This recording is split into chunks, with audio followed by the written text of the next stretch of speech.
66% of people in the workplace, we're hearing within the GCC, were struggling with issues such as stress or mental health.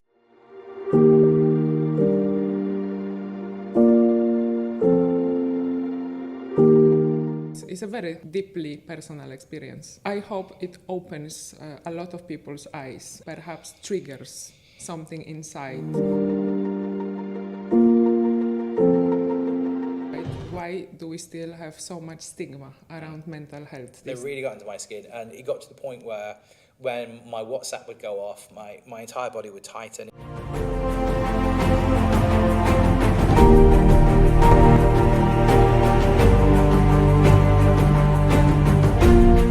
Welcome to From Hero to Human, your safe space where we normalize conversations about mental health for healthcare professionals and beyond. And when I say beyond, every single one of us comes into contact with a nurse or a doctor. So when we take care of these professionals, or they take care of themselves, we will produce that positive ripple effect in our communities. In this platform, we normalize conversations. We also challenge the narrative, the hero narrative, and we bring the human. Because we are all humans, and as humans, we have limits. It is not sustainable to go on 200% productivity and without rest every single day. So be ready for bold, authentic, and human-oriented conversations. Welcome to From Hero to Human. We offer you choice, and we don't offer prescriptions. So today's episode is super special. I've been waiting for this opportunity to have a conversation with Scott for quite a while. However, you are here today. I'm here today. So, Scott, thank you for this opportunity.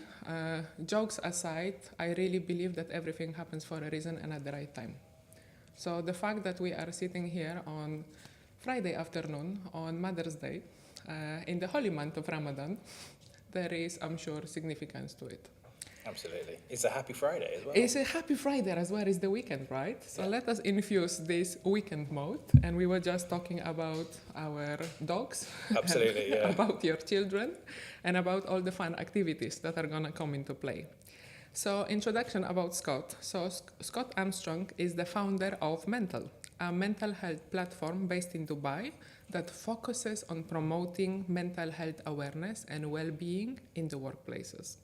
With over 2 decades of experience in media and communications, Scott is a seasoned journalist, editor, and a content strategist.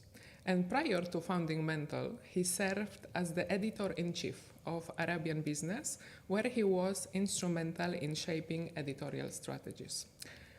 There is already a lot of synergies. The mental health, opening up spaces for safe conversations, challenging the hero narrative, embracing the real human in us. So normally when I give introductions, and obviously there is a lot written what you do, but my first question to you is gonna be, who are you as a human? So like the massive metaphysical existential question right out the gate. Yeah. Do you know what? I am still finding that one out, actually. I've been on the mental journey for about 3 years.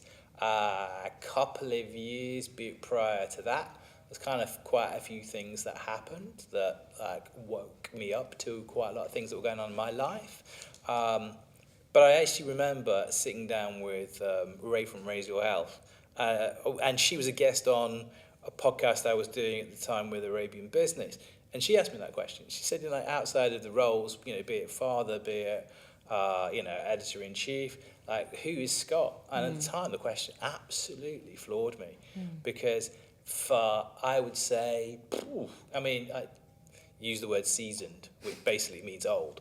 But I was actually, since I was 16, so more than 3 decades as a journalist. At that point, I think in my life, I probably defined myself by what I did rather than who I am. Who am I today? I guess I'm a guy that's on a quest to try and find out. If you would ask 18-year-old Scott, did he know who he was? I think he probably would have been able to give you a better answer. I think now it's rediscovering the values that, that curiosity, kindness, empathy, those things that I think, creativity, things I think I once really, really valued. So I think who am I? I'm a guy that's I know we always say on a journey, and it's a bit of a overused term these days, but yeah, I think I'm discovering, I'm finding out. So I can't give you a linear answer to that question. Thank you. This resonates a lot because in this platform very often say that, every human is different. Yes, we are more alike than different, but again, we are all very unique individuals. And when you are talking about the journey, the rediscovering, the really understanding who you are as a human, I very often see examples in those around me and myself that when we lose that identity, who we are as a human, it often compromises the mental health, our well-being, when we start identifying ourselves through our job role. Yeah. I was fortunate as well, and it's interesting. Like, for a long period of my career as a journalist, because I was a campaigning journalist, we did things which were for the public good. Changed the law to protect children from kidnappers, help get people in work. I was often in local journalism rather than national journalism. So I'd often be able to get involved in local campaigns, which helped, which was kind of aligned to my values, if you understand. Whereas over the last 5, 6, 7 years, you've seen journalism get increasingly more polarized, increasingly more toxic and negative, because the negative and fear creates clickbait. It's that same model as social media, stepping away from value purely in the pursuit of clicks, and that has sat iller and iller with me. I used to be a massive fan of digital journalism. 10 years ago, I thought it was the way to take this great campaigning stuff that we were doing, this public good that I thought we were, and amplify it to more people. I think now there are still institutions out there that are trying to do the right thing, but it's increasingly more difficult for them. And I think it was just that last 5, 7 years, just watching my career gravitate more to this polarized fear, anger, hate. Perhaps not quite as pronounced as social media, but if you look at the comment sections on most newspaper websites these days, it's not that far removed from the from everything you would find on X, which for me is quite a sewer at times. So it came part of that journey of trying to rediscover those values and going, you know what, it's probably time for a change on a number of reasons, because this is eating away at me. Yeah. It's beautiful what you are explaining, because now me learning more about your past, there is a clear connection. So what I hear, what I sense was always about speaking out, about raising awareness, about being the change agent and producing a positive ripple effect in communities. Yes. That makes me sound a better human being than I would give myself credit for. There was a long period of my life where it was to do with overachievement, and it was to do with hide from myself in the work. And it's nice to hide in work that is good for other people. But because of things that happened to me in my childhood and adolescence, basically my core operating principles were that I was totally worthless, and also sort of shame was my operating. A bit early in the podcast, but no, I was abused at school as an 8-year-old child. I grew up in quite an angry household. It resulted in me being sort of homeless as a teenager as well. So there was a lot of fear, a lot of shame, a lot of people pleasing. And a lot of alcohol to cover all of that. So it was kind of hard work and alcohol. So for a long time, I think that being able to throw myself into community projects or these kind of campaigns. It was a really good way of plastering over the cracks and being able to feel good about myself. And probably on reflection, that might seem a bit hard to me, but then you can tell I'm still on doing the work, because everything you just said then just doesn't sit well with me. For me, going, yeah, that makes me sound better than I think I am.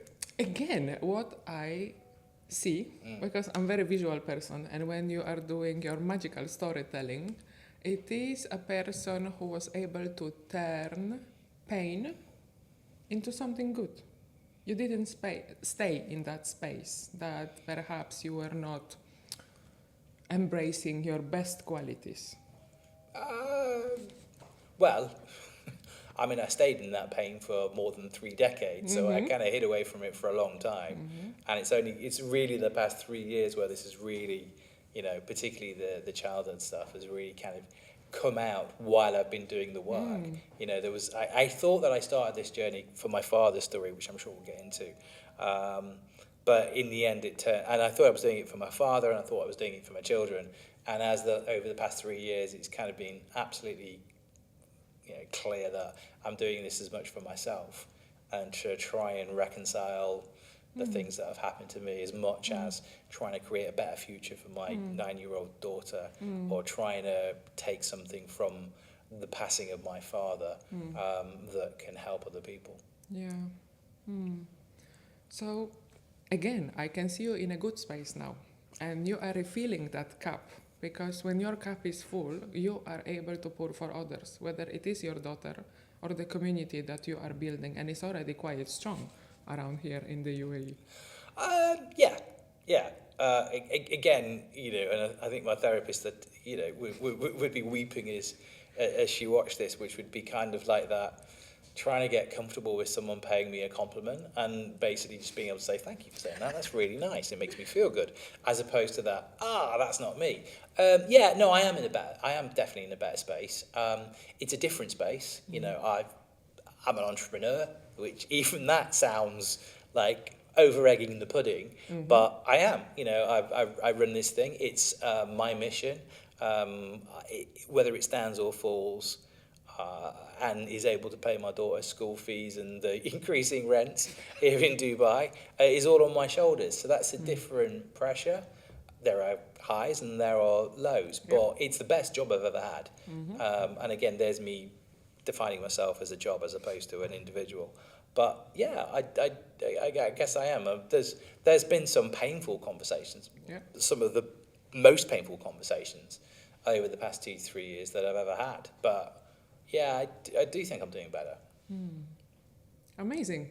I like this. And really your face, the whole energy changes when you are talking about the now and the quest. It's not a journey, it's a quest. So my therapist did a really interesting exercise when we were doing therapy, and anyone that's been through CBT, cognitive-based therapy, would probably resonate with this, which was that she filmed me, said, close your eyes. They said, now talk about your daughter. So I would talk about my 9-year-old daughter, who I adore and will literally do, I'd basically do as I'm told. I am a butler more than anything else. And then she said, right, now say something nice about yourself. And then she played me the video back, and you could see the minute I started talking about myself compared to how I talked to my daughter, my face tightened, my voice got harder, and it was like, wow. So, yeah. Self-awareness. Yeah. Okay. Partial self-awareness. It's coming. It's a journey. It's a quest, right? Everyone is on this. The work in progress. Yeah, everyone is on this journey. So can you take us back to the moment when you realized the importance of speaking out? When you really understood, whoa, this is the way to move forward, to produce that positive effect in situations when we see so much negativity around, the hatreds, the conflicts, mental health epidemic, people suffering. I remember during COVID, which is when I took over the Arabian business job, and when I went into that job very much determined to try and help, because we were in the middle of COVID, and a lot of journalism is just about pulling down, whereas I wanted to lift up. But so I kind of pioneered this future of work idea, this about having conversations about mental health in the workplace. And at one point, Dr. Celia Afridi from the Lighthouse wrote a column for us. And it was all about how bosses had this power, because of the visa situation, which thankfully is beginning to change here in the UAE. And that how it wasn't actually so easy to stand up to bullies here as it was elsewhere, because it's very existential. Your existence here is linked to your work visa. So for the longest time, bosses had so much power over our lives, which can really create some stress. That I then went and posted about an experience I'd had a previous employer, which was completely toxic. I really got under my skin. I wasn't the only person that individual managed to get under their skin. But as a resilient, seasoned, old journalist, they really got into my skin. And it got to the point where when my WhatsApp would go off, my entire body would tighten. It was a phallical reaction to an outside stressor. It got to the point where I could actually see this individual in the corner of the room as I was going to sleep. Not hallucination, but I could just imagine him there in the shadows. So it was this very toxic presence. And it took my wife to go, Scott, this is just not good for you. This is not good for you.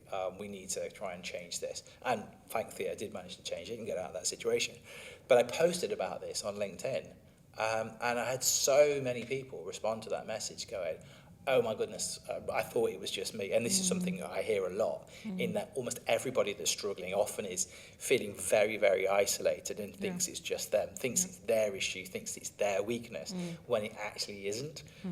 So that kind of really got me thinking and started crystallizing some of the experiences that I'd had over the past couple of years, because I'd already been woken up to the power of mental health and also the danger of losing one's mental health through the death of my father a couple of years previous to that.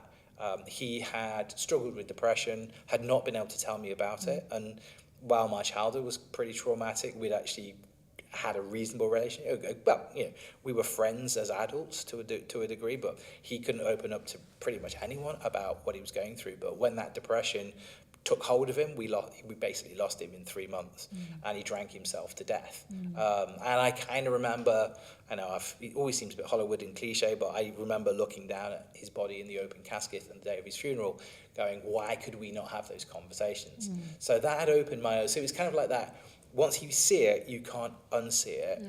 And then fast forward through this point where I actually decided to kind of be vulnerable. At the time, I was an editor-in-chief in a position of leadership, and go, do you know what? I really think I should share this and just try and amplify what Dr. Celia had written, because it really resonated with my lived experience. And, it just, that response, and largely it was in the inbox as opposed to people commenting on the post, but middle managers, top-level managers, so many people, that I think really began to think, kind of changed my mindset that, maybe we do need a counter narrative. Maybe we do need to try and normalize this and tackle the stigma. And that's basically the DNA of mental. That was the two primary reasons to start it, which was tackle the stigma and normalize the conversation, so we can just all be less fearful of having conversations like this. I see you. I appreciate you for sharing this story. It's a very deeply personal experience, and I hope it opens a lot of people's eyes and perhaps triggers something inside to start asking ourselves these questions, right? Why do we still have so much stigma around mental health these days? So we are on a similar quest. Yeah. Let me join a quest. I come from healthcare. I have worked in both public and private in the NHS in the UK. Then I moved to Dubai. I went to Kuwait for a couple of years. And my fascination with the stress and burnout epidemic amongst healthcare professionals, and when I say fascination, it is not something that I enjoy, but this fascination and also the feelings of, I was feeling angry and frustrated that individuals don't have the skills to talk about how they feel. I am stressed, I am at capacity, Ultimately, the patient's care is gonna suffer, the family life is gonna suffer, and then thinking about the systemic effect, everything is gonna suffer. And organizations at the same time are really stuck in the old narrative because not only healthcare, many organizations are stuck in the reactive, not proactive narrative. We've always done it this way. And now I remind myself on the NHS days, yes, best experience of my life. No one never talked about well-being. Yeah. No one never said, I am stressed. And me, I was being one of the highest achievers. I was always 200%, and the hero cape was always on. I felt proud. I appreciate that there are times when you need to be that hero. However, I am a human, even as a nurse or a doctor, performing heroic acts every now and then. Because when I started researching the hero narrative and why people don't speak out, why we normalize being always on, being always overwhelmed, not having a rest, perhaps only when we go on holiday. And then I realized, not even that. Not even that, because I would be working continuously for 4 months, and then when I'm actually on holiday, my body doesn't even get a chance to recover. My mind is still in the work mode. I mean, I guess you take it from a hero and being courageous and brave. I guess it's a way of trying to tell ourselves that we are brave, but actually we're doing it because we're afraid. And it's either we're afraid of what a boss or an organisation are going to do for us, or think about us, or it's about what other people. Or we're still afraid of what other people are going to think about us, or even worse than that, we're afraid of what we think about this, and that's actually quite a difficult thing. It's interesting, you've got the mask on the table. It's really difficult for people to take that mask off and have a look at what's actually underneath. I particularly love Spider-Man. He was my favourite growing up as a child. I used to watch the cartoons over and over and over again. But the interesting thing, and I know some of the films do kind of explore it, which is not to over-granditize them because they're not Oscar winners, but it is that they do look at who is Peter Parker when he takes that mask off, and Peter Parker's story is as important, or if not more important, because in some of the narratives when Peter Parker's really stressed, he can't even be Spider-Man anymore, which is we got quite Marvel there after a while, but yeah, there are some. There are from storytelling, from that narrative, there's things that really resonate, which is we do all wear masks, Sometimes it is you want to appear as the great father or the great husband or the brilliant leader, and it's not true. Nobody can do it all the time. As you say, we're just all human beings. Love it. I actually love this storytelling practice that I have learned over the years, and I see that a lot of people start seeing a different perspective when they hear a story. It's not to tell them, okay, this is stress epidemic and this is well-being strategies, because what I see these days, and I also want to ask you this question, we are almost oversaturated. There is a well-being event after well-being conference, symposium or whatever, and I've been to many of these, and I've met you on many of these, and it's almost to the point how much more we can have of this. What is the value if we continue pumping the same type of information and the narrative? The question for me is, how do we move from awareness to action? How do we make people less fearful or less scared to take that mask off and start doing something? I mean, you're asking a massive question there. If I had the answer to that, I would be phoning this interview in from my yacht in Monaco, I suspect. Now, there's 100 different things. For me, again, when you come back to those founding kind of principles of mental, about normalising the conversation, continuing to tell the story. Yes, there are lots of symposiums. Yes, I can give you lots of facts, and I can give you advice on what the right thing to do is. I mean, I generally have more questions than answers, but I can talk to experts and go, tell us what the right things are to do. But there's an old phrase in English, or old phrase from the Westerns in America, which is kind of like, you can lead a horse to water, but you can't make it drink. So it is really important for us to keep normalising, this conversation, keep challenging that narrative. Facts and figures are great. Storytelling, I mean, there's a lot of science around storytelling, which is basically, it creates oxytocin, which is the it's Mother's Day today. Oxytocin is that bonding chemical, particularly when that newborn stares into the eyes of their mother or father. I deliberately include father there as well, particularly as my wife had a C-section, so I really enjoyed the fact that I got the first hour with my daughter, even though I was absolutely terrified that I cannot break this thing until my wife comes home. But yeah, it's that oxytocin, it's that bonding chemical, and that's how it helps us connect. That particularly, and I've seen this also from a journalistic perspective, it is the authentic stories that will cut through the noise. And it doesn't matter, you can say, like, we're overloaded with wellness. Maybe we are, but to be fair, this is something that we've only been telling this story for like the last 5, maybe 10 years, but probably the last 5. The pandemic really elevated this story into the public consciousness, and we've seen so many stories. It's even like when you see, even right now, we've got Adolescence out, which is this amazing Netflix documentary which covers things like, incel and teenage mental health and social media addiction and that kind of thing. But that's a narrative that it takes someone to tell a really powerful story to drive it home, because I can give you facts and figures about how social media is challenging the mental health of our kids. But then it takes an amazing actor like Stephen Graham to break our hearts while we're watching this narrative, to really go, wow.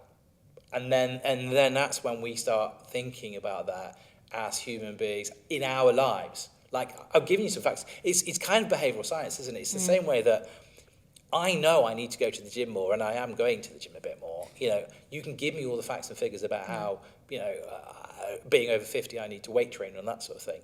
But there's a difference between telling me what I need to do and me realizing it for myself. And because only until I realize this as myself, or an organization collectively realizes it for itself, that this is actually really good for it, and actually the opposite of that is a path of self-harm, individually or organizationally, it's only then can they take action. So it's great to have the webinars. It's great to have that, and the wellness conferences. I'm a big believer, but they are, I would say, they are platforms for storytelling. They are platforms for authenticity.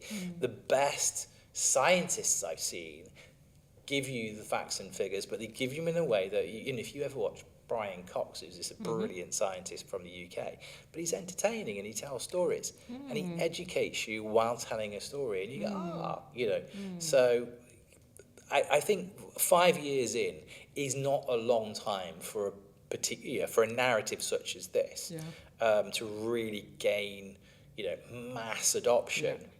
But things are changing. If we look actually here in the UAE, we've got the government has definitely got on board with this. They know the power of this, and they're changing, whether it be the Dubai Health Authority, and they've got their mental wealth framework. Interesting PR move to call it mental wealth rather than mental health, but whatever gets the job done. And that's 105 million dirhams being invested over the next 5 years. Down the road, we've had the UAE government bring in the mental health law.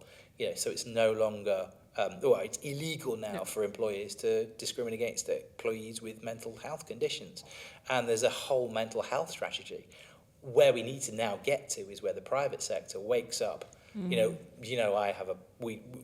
has a podcast as well, and we sat down with His Excellency Maxud Cruiser, who he's the chairperson of the National Human Rights Institution here in the UAE, and his call to action to the private sector was, you have to catch up. And again, it's just like, let me tell you that this is good for your profits, it's good business. If you want productivity, you need that motivation. So it is probably a very long-winded answer to your question, but we do need organizations to kind of arrive at that realization, going, oh yeah, the scales need to fall from the eyes, and often it's powerful stories that help that. Whether it's the story of the CEO inside the organization that can really help break down those barriers, so people can actually start listening and then start bringing it internally and going, yeah, actually, I am struggling, and it would be better if we did things differently. I'm going to shut up now. No, See, the question is huge, so the answer is going to be complex. But you have broken it down to really easy to digest components. And I also listened to the very same interview when His Excellency was talking about mental health as a human right. Yeah. I mean, that's another Instagrammable slogan, if you wish. But imagine if we actually managed to get to the point where we recognise. I mean, the World Health Organization was talking about that even in 2023, 2 years ago. And it's interesting, it kind of took until about 2 or 3 years ago for, the theme of World Mental Health Day to be, mental health inside workplaces. But if we can actually get to the point where because for so many years, physical health, mm-hmm. we all have a right to, physical health, and we need education, obesity, nutrition, all really important for our mental health. Mm-hmm. But mental health always kind of been siloed off to the side. If we could actually arrive at a point where we recognise that mental health is a human right and operate from that basis, then you start building the foundations for a society that when people arrive in a workplace, and this will take some time, where those people arrive in a workplace that recognise that mental health is a human right, one day they will be the leaders. And if they can hold true to those values, rather than be kind of corrupted by this out-of-date commercial model, where it's, as you were saying, it's like, just let's do things the same way that Henry Ford did them over 100 years ago. And Henry Ford's an interesting guy.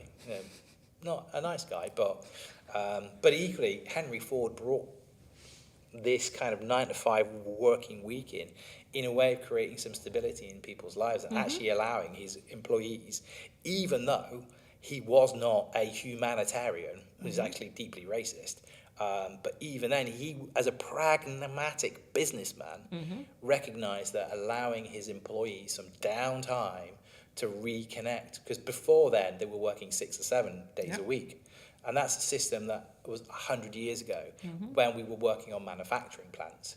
Now so many of us are in the knowledge sector that we're like this all the time. But where is that, even that recognition that the logic of 100 years ago, which is I need to give my employees some downtime so that they can come back to work and produce at their optimal abilities. We've kind of forgotten that. It's just like, whatever, let's just keep running. Let's just keep burning people out. Yeah, they keep running, and the autopilot. 200%. Everybody should be working at 200% all the time. The autopilot mode is something that I research and also I train and coach on. So, like, if you look at Dubai, how easy it's not to get overwhelmed. Look at the person who is arriving here, for example, from UK. Yeah. I came from the NHS. 37.5 hours working week. Ooh. I come here. That sounds like a holiday. Private healthcare, 48 hours plus. Yeah. My balance immediately was like, what am I doing? I'm spending most of my time at work. I have to be available all the time. I mean, maybe the company was mandating it. Maybe it was my own narrative that I have created in my head. And I caught myself checking my work email sitting on the beach. And it wasn't even my husband who said, can you leave your phone alone? It had to come from me at some point and say, hello, do you want to live your life like this till one day your last day comes and you are sitting there checking your work email? How many have you done? I mean, if you were to do a survey of how many people in the UAE have found themselves working on the beach, checking their email on the beach, that'll be, a high percentage. And it is this is the kind of, dichotomy or the, this, I forget what the term is, but there are two things going, which is our life here is amazing. Yeah. Imagine you come from the UK. Our life here is amazing. We've got so much opportunity to do things. Particularly if you've got family, your children are super safe. There is a layer of safety that doesn't exist in the UK. So beautiful weather, great activities, that's great. But then when it comes to work, wow, we work hard here. And it's where is the balance? Even written into this Dubai mental wealth framework is the trying to tackle some of the negative negative elements of the pace of life here. And in every single study that comes back around the UAE and also Saudi, it's basically a GCC thing, which is Overall well-being, brilliant. When you get to look at the workplace, really challenged in terms of stress, anxiety, always on feeling, all that kind of thing. So how do we find that balance? Because there's also nothing wrong. There's nothing wrong with being ambitious. Yeah. There's nothing wrong with wanting to achieve. And there's nothing wrong with hard work. Like organizations can expect hard work from their employees. Yeah. What they can't expect is 200% all of the time. Because A, mental health is a human right, and B, it doesn't make good business sense. If you think about the average cost of an employee, well, what are some people on? High flyers, a high flyer might be on 50, 70,000. Even someone who's on 20,000 a year, 10,000, a month, you're still looking at 120,000 dirhams. Now, if you as a business spent 120,000 dirhams on a piece of machinery, you would not run it until it breaks. You would maintain it. You would have downtime for engineers to fix it because you wanted it to perform for its optimum for the longest period of time. It's just good business sense, but we don't have that at the minute because we still kind of see human beings as machines, but we don't treat those machines of productivity as well as we treat the actual machines. I mean, we've been in this kind of narrative for a while, so it's gonna take a little time. However, here in the UAE, I dare to say we are moving fast. We are moving fast, and if you look at the arc, if you look at the line graph, I think you could say in the Gulf that it's that, and yet they've started later than you say the UK or the US. I think the US and the UK may be doing that and maybe slipping down a bit. Whereas the great thing here is that actually the minute they go, yep, that's a priority, we need to get there, they can then plot a line graph that goes like that. And we see it with so much, whether it's the adoption of technology, whether it's leading into AI, whether it's, we've seen the rise of women in the UAE and also in Saudi Arabia and the journey that they've gone. And that realization that human capital is so important, that once the penny drops, that this is good, because realistically, yes, there are decent human beings that are leading the country and that they want people to thrive. But it's not just altruism. Economically and societally, it's very, very good. It's good business to be a good business. And the leaders of Dubai Inc. or UAE Inc. recognize that actually more thriving means more productivity, which is great for their GDP. It means that, and we see it, we know, it means that they can continue to, A, attract talent from around the world, but it's really important, and this is perhaps the thing that the private sector hasn't quite cottoned onto yet, it's really important to keep that talent here, because then that talent becomes, they are the people that, how many of us, is so common, we come for 2, this is brilliant. Then we stay for 5, and then generally we get married or we have kids, and then we're here for 10, 20 years. I know I'm on a 10-year visa, thank you so much for that, but I'm going to be here until my daughter basically is finished, fingers crossed, inshallah, as my friends would say, until she's graduated from university. And that's another 12 years of paying for education. But, But longevity, that means that my daughter is paying those school fees. That means that we're staying in the staycations. So from a pragmatic business perspective, them looking after all of our mental health is really good business. And this is one of the things we try to do at Mental, which is also go, I wish that you would all feel it here or even here, but we need to make the business case. You need to understand that actually that outdated model that you're working on is not good for your business. I talk about there's a great Gallup Global State of the Workplace report, and we took their national figures and we actually looked at the UAE and Saudi Arabia and adjusted for GDP and working weeks, like the 48-hour week versus the 37 week. We got a piece of research and it's terrifying when you see the cost of disengaged employees, employees who were sat at their desks, they're present in their offices, but they're just not operating at their optimal performance. And potentially here in the UAE, it's around $4.5 million per hour. In Saudi Arabia, it's $9.8 million per hour. I mean, the cost potentially to businesses in the MENA region is nearly $500 billion a year. So it's like, just wake up, guys, I would have thought when I started learning the statistics and new report coming nearly every week that this is enough for a wake-up call, especially for the private sector. But then also, we need to understand the change psychology. Like as humans, we don't like to be told what to do. No. So there is a saying in leadership, like your people will support what they help create. So how do you make smart enough campaigns, smart enough initiatives, so people start getting curious, like what's in it for me? We already know it is translating into the business outcomes. Money is associated with it. We know that leaders and companies who have empathetic cultures are producing not only inclusive cultures. People want to stay with them, so they have all the DEI and sustainability is there, and people stay with companies, but also they continue scaling. They continue supporting the humans, and the humans are supporting the business.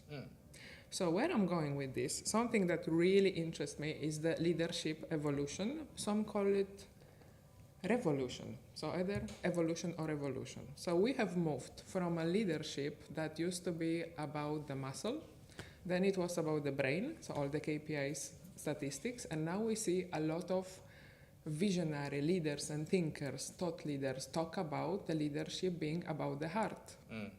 Brené Brown has actually put this very nicely into the words. And how do we shorten the distance between the brain and the heart? When we are able to shorten that distance and to really embrace the human in front of us, then we are able to produce positive, good, systemic changes in our ecosystems. And I am really fascinated with this concept, but I always say, for me to be able to see the human in front of me, I need to be able to embrace my own humanity. If I am in the hero narrative and I'm wearing that cape every day, I'm checking these emails on the beach, there is no way as a leader I can see my employee who is struggling, someone who is not okay. I have not upgraded my skills, and this is another growing gap in leadership between the strategic skills, the strategic acumen, and the human skills, something that I preach about almost on a daily basis. There's a huge deficit there as well. And it's also, if you think about the CEO or the managing director that looks like me, they're in their early 50s, they have been promoted through their career largely because they're good at a process. And they've never been asked to be vulnerable.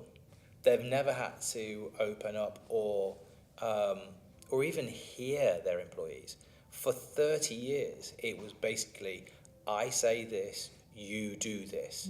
And that is a really easy way for them to operate. It doesn't require any kind of existential questions, doesn't require very much self-development.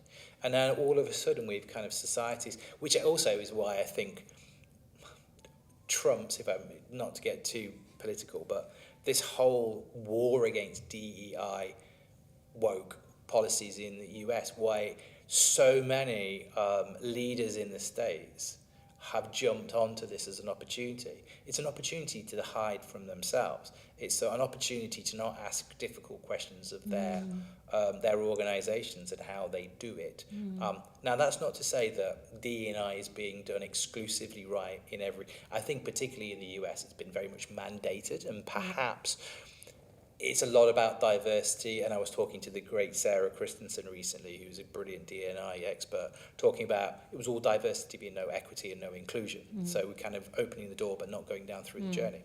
But then, again, that's a whole big debate. That's not easy to deal with. I'm a CEO that's never had to be vulnerable, even with myself. So I'm hiding from myself. And there's a big piece of McKinsey research that talks about the 10 qualities leaders are going to need moving forward to succeed. 6 of them are directly linked back to emotional intelligence. All the way through their career, they have never been told that that is important. And then all of a sudden, they're told it is.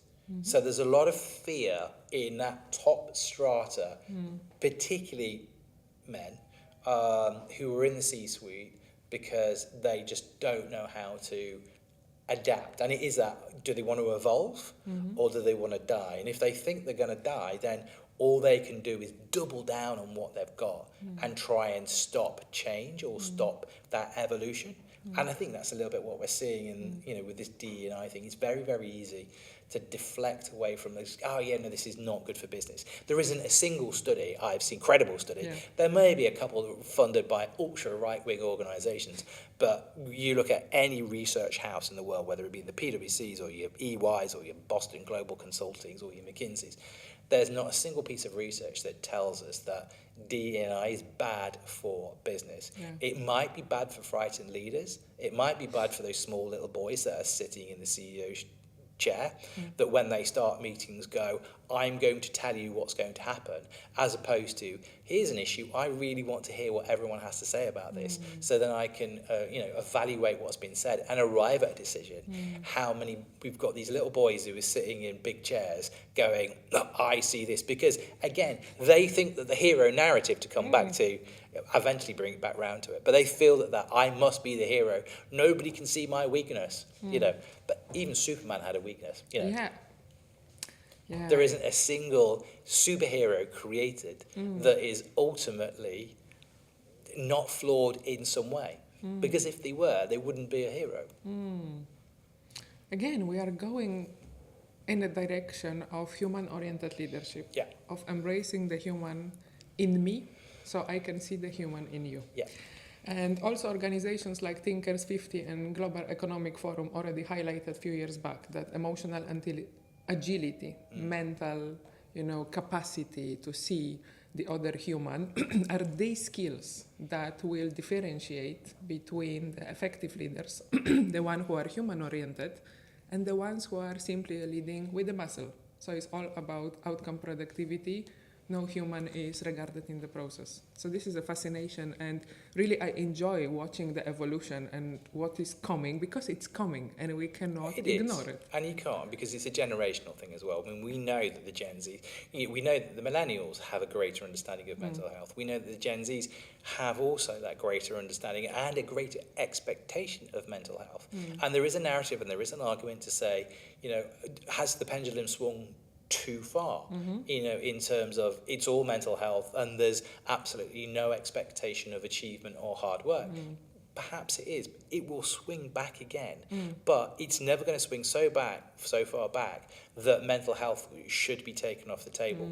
And United States of America can turn around and say, yes, none of this is important, but eventually even that narrative will end. I think what's happening in the States right now is a massive opportunity for any country that's serious about attracting talent and keeping talent.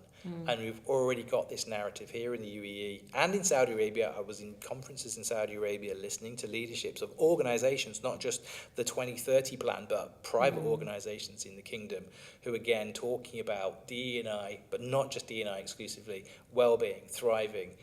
It's a fundamental part of business success. So it's... Yeah, we are I wouldn't say it's revolution. I genuinely believe it's evolution, because this has all been hidden for a long time. We've had good companies and bad companies for many, many years, and we know that those good companies are still out. The ones that embraced all of this because they were basically run by decent human beings, or they were run by human beings that had lived experiences. I forget the name of the company in the US. I'll come back to that. But there's a famous company in the US, and they are literally named as one of the best places to work every year. And that's because its founder, his mother and father, his mother was a nurse and his father was a psychiatrist, and he struggled with anxiety and various mental health issues as he was a teenager, where he had parents that encouraged him to open up. And then he went, and when he started Zappos, when he started his own company, those values were instilled in the company. So he knew this intrinsically. And now, years later, company, massive valuations, was bought out by Amazon for millions and millions and millions of dollars, and still is recognized as one of the best places on the planet to work year on year. So the rewards are there. There have been good companies. It's just now we're beginning to understand, this is really, really good. There are so many cases from the business world of the damage that these kind of closed off individual leaders can make to a business versus having a culture that embraces inclusivity and psychological safety. I mean, I could spout them until the cows come home, but Yeah, we could sit here and talk for hours, right? And I could. so many synergies, and you are also a fountain of knowledge because I have followed you since the beginning of Mental. When I started watching your podcast, I'm a fountain of something, that's for sure. When I started watching your podcast, little did I understand what really mental health is. What does it mean on an organizational level? But then, I think the curiosity took me to dig deeper because there isn't one size fits all. No. There isn't a prescription when it comes to well-being strategies for individuals or organizations. And this is the message we also give in this podcast, that we don't issue prescriptions. I'm a nurse, I come from healthcare. I cannot give you a prescription that is gonna work wonders in every single, on every single individual and in every single situation in life. So you really need to start embracing different tools, embracing different strategies. Talk to someone who is doing well. Find that resource. I mean, we live now in the most abundant situation ever. I consider UAE as this wonderful place where we have abundance of information, technology, and resources. Yes, you can get easily overwhelmed if you don't have the right type of skill set to navigate this jungle and the information overload that is coming to you every day. But once you upgrade your mental agility, your resilience, your emotional intelligence, then there is not only, but majority you can really benefit from the resources that we have here available. And majority of them are free. Yeah, and I think I often say, I always say, don't look to me for answers, look to me for questions. Because I don't have many of the answers. I'm still seeking them myself.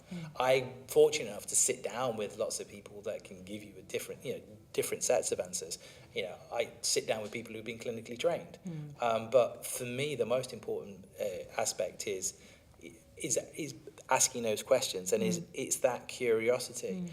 And you might be bombarded, and we are all bombarded all of the time with information. Right now it's so bad that I've removed Instagram and Facebook off my phone. I still connect with it via the laptop for business purposes, but I no longer have it in my life on a daily basis. It's actually really good because I'm now doing Duolingo and learning Japanese. So I'm swapping dead doom scrolling with something productive. But it is that almost like try not to ignore that. The first thing you need to do before you throw yourself into the sea is begin to paddle and begin to learn to swim. And it's ask those questions, as you say, talk. But the first person you need to talk to is yourself, which is that kind of, am I doing okay? Where do I think things are going wrong? Maybe I am fine. Maybe I'm fine. That's great. And if you are, then that's brilliant. Not everybody has to be awful all the time.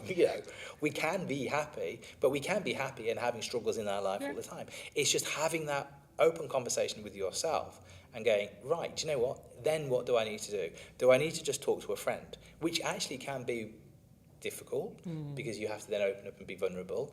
The pure hard statistics tell us that 1 in 3 people here in the UAE struggle with some form of mental health issue.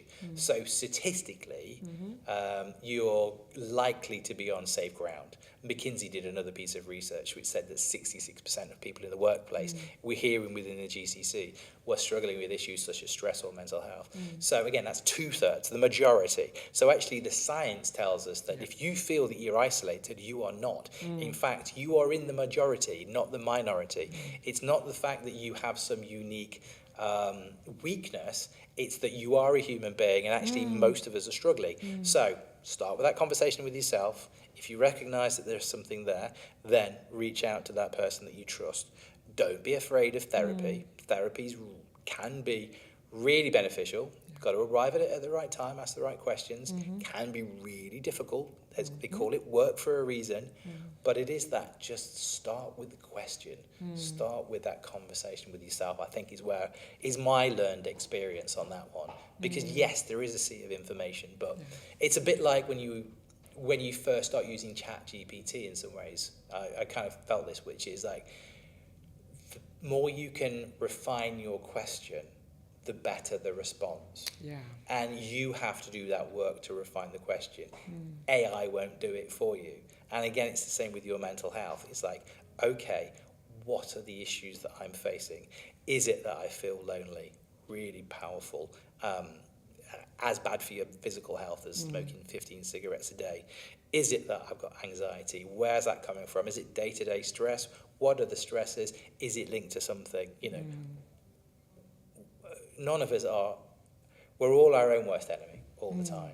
But it's just that kind of, you're not alone, but first, it starts with you. Ask that question of yourself. Check in with yourself. Have that conversation. And if you have that conversation, I think then you can approach that sea of information, having learned to paddle and having played around in the shallows for a bit. Eventually, you might want to strike off into the deep ocean and do therapy or whatever. But it is just like dip your toe. Yeah. I've got so many analogies going on there that I've definitely made. So sorry if that made no sense. Love it. I love it. It makes a lot of sense. And thank you for this beautiful conclusion for our conversation. And I want to... That's got to be the most rambling mic drop moment ever. It makes all sense. When you start watching it after, it's going to make sense. I'm sure it makes sense to a lot of people watching out there. And actually, for us to be able to be curious and ask these questions to the person in the mirror, we need to take off that masks. Yeah. That mask. When the mask is still on, we cannot really see what's inside. And this is the insight dive that we need to do to be able to be more curious, ask questions differently, so we can arrive at different solutions.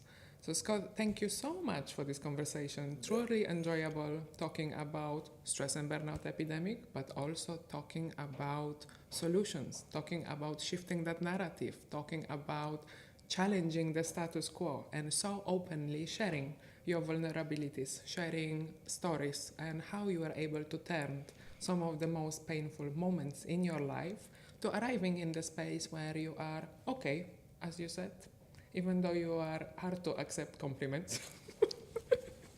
One day. We'll One day, there. yeah, it's a process, right? It's a quest. Yeah. It's a quest. No, great. And thank you for, again, we're amplifying this conversation. Someone asked me, how do you tackle stigma? And I always say it's like one conversation at a time. Absolutely. And this is one of these beautiful conversations that I have the privilege to be involved in. So guys, if you like what you hear, you like what you see, you enjoy this type of conversations and you find value in it, please subscribe to our channel. Please share it with others, because this is how we create that positive change in our ecosystems. Either you have the skills to start that conversation, or maybe you can hold the space for someone else to express how they feel. Either way is good. There is no prescription, no superheroes. We are just humans. Thank you.